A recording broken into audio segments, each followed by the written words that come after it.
Magandang araw po. Ito pong guided by my angel. At ang ating babasahan ngayon ay ang mga Libra. So, meron isang nag-comment lang dun sa Taurus sign ko ng Libra naman. So, itong Libra reading na ito ay para sa iyo at sa lahat syempre ng Libra. So, bagong lahat, babasahan muna natin o hingan natin ng angel message para sa iyo ngayong buwan ng buwan ng March, para sa mga Libra.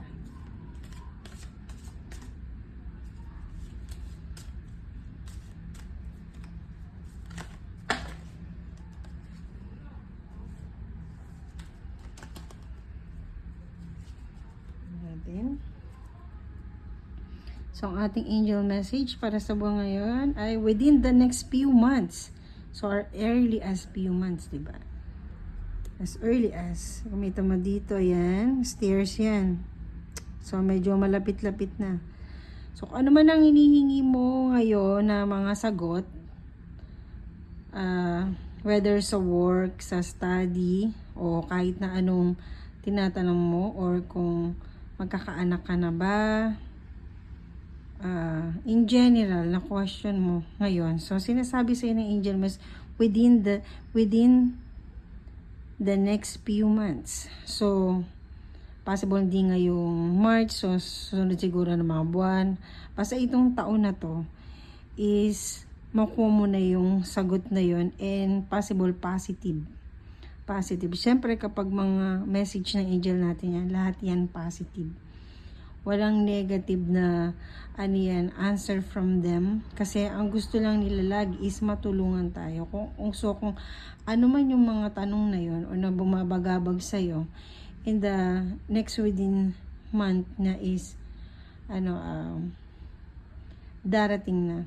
Whether next month, within next few months, diba? So, as pag sinabi mong few months, syempre, mga ilang months na lang yun. Baka hindi pa nga matapos ang taon ng to is ma-achieve mo na yun kung ano yung mga yun. At yung sagot na inaantay mo in a more positive answer is nandun na. Or by next month siguro yun. So, ito, 4 card spread tayo ngayong buwan ng March. Para sa mga Libra.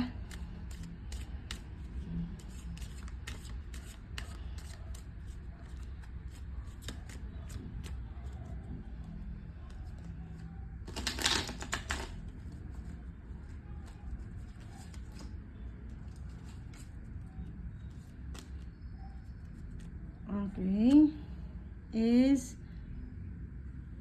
8 of Wands in reverse.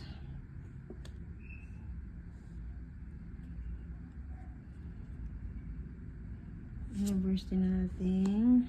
Perfect.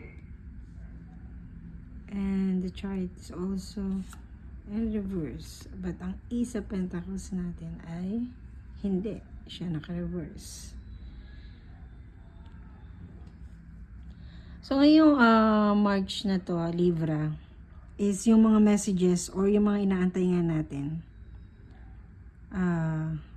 is magkakaroon tayo ng konting delay dun. Kaya siguro yun, within the next few months. So, yung mga delay na yun is, medyo mapoprostrate tayo. Itong mga beginning of March, dahil dun sa mga delay na yun. Although marami talagang delay ngayon, halos lahat ng sign is tayo mismo is may mga delay tayo ngayon. Yung mga delay na yun is hindi naman yun ibig sabihin is negative na. So yung mga delay na yun is para sa atin is mas maging maayos at mas sa tamang panahon talaga siya mapunta para mas kapag nakuha natin yung sagot o yung pangyayari na yun is more on na positive siya talaga.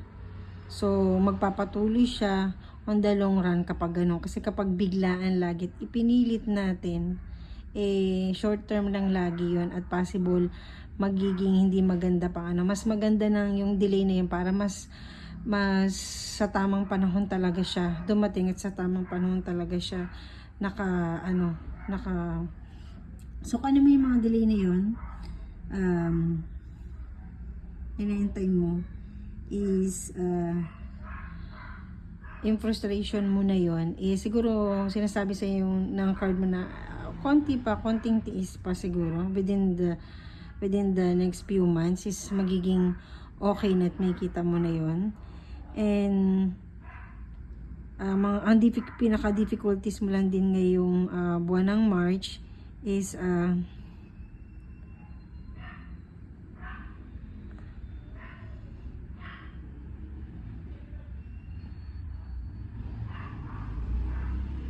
yung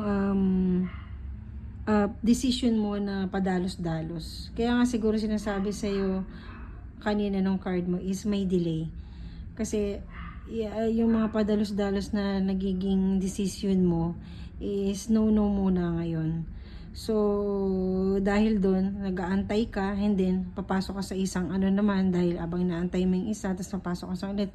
Tapos, para at least meron ka mga option, which is, wag. Siguro kung ano man yung nasa puso mo na, at yun na lang antayin mo siguro, kung ano man yun. And, unexpected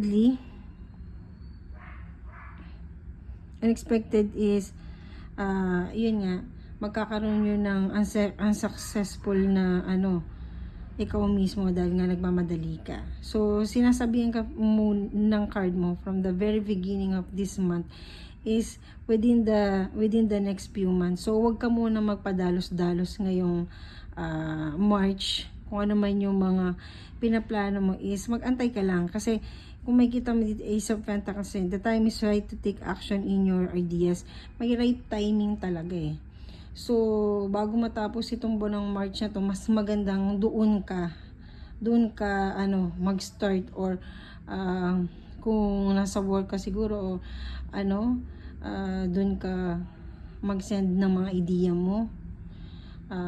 Doon mo mas ipakita yung pagiging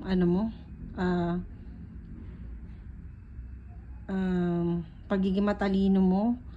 Or kung sa school naman, yun nga, ito mas ipakita mo sa mga tao kung paano sila maging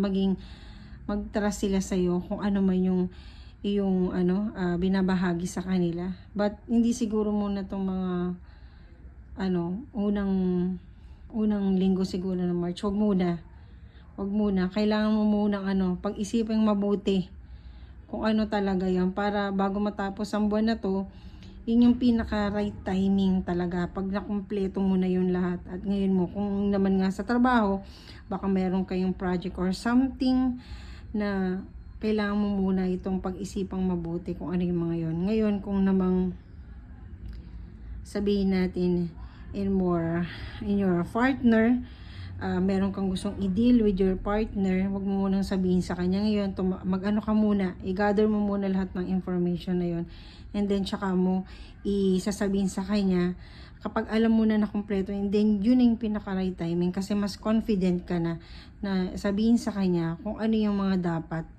na makuha at maintindihan niya.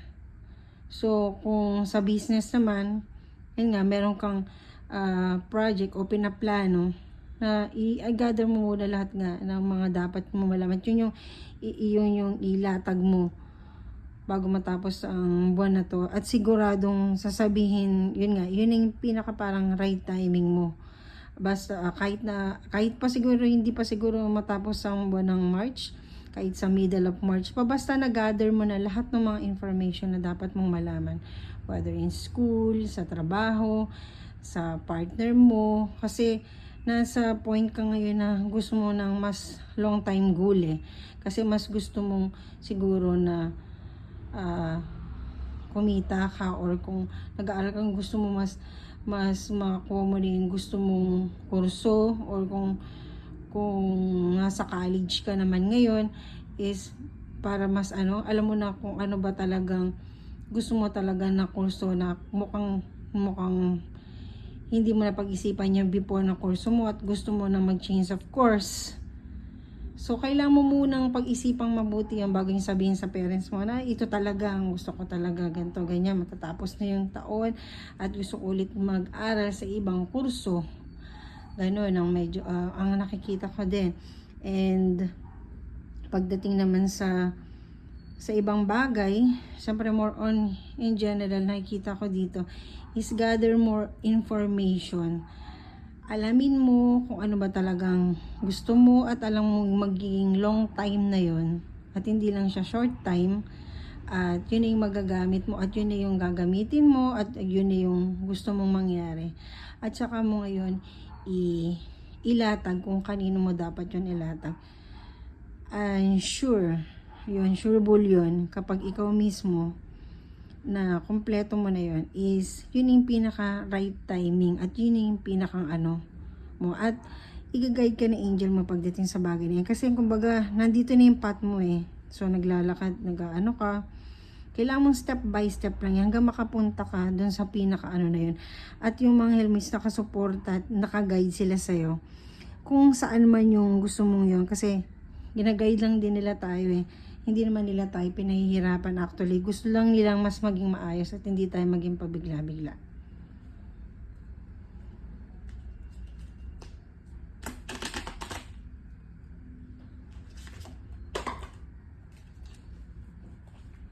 And open your heart.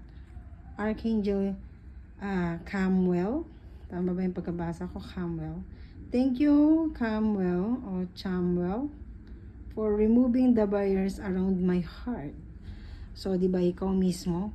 So, ngayong March na to, ang ating mga anghel is tatanggalin nila kung ano may mga barrier na yon at tutulungan nila tayong ma-achieve yung goal na gusto nating mangyari at this month. Kaya, more on siguro tayo, mas mag-connect tayo sa kanila. Wag tayong basta kikilos nang hindi tayo nagdarasal. Tandaan natin na pagdadasal pa rin yung pinaka sandata natin para sa mas magandang resulta ng mga ginagawa natin. And nakasuporta lang yung mga anghel na pinababa siyempre ng ating nakakataas na Panginoon para i-guide tayo. Kailangan lang natin yung i-embrace at lahat ng mga barrier na yun o kung ano man yung mga doubt natin sa puso natin is ano yun, itatanggalin yun. Tatanggalin yun at para mas makita natin clear kung ano yung motive natin. Siyempre, good motive lagi tayo.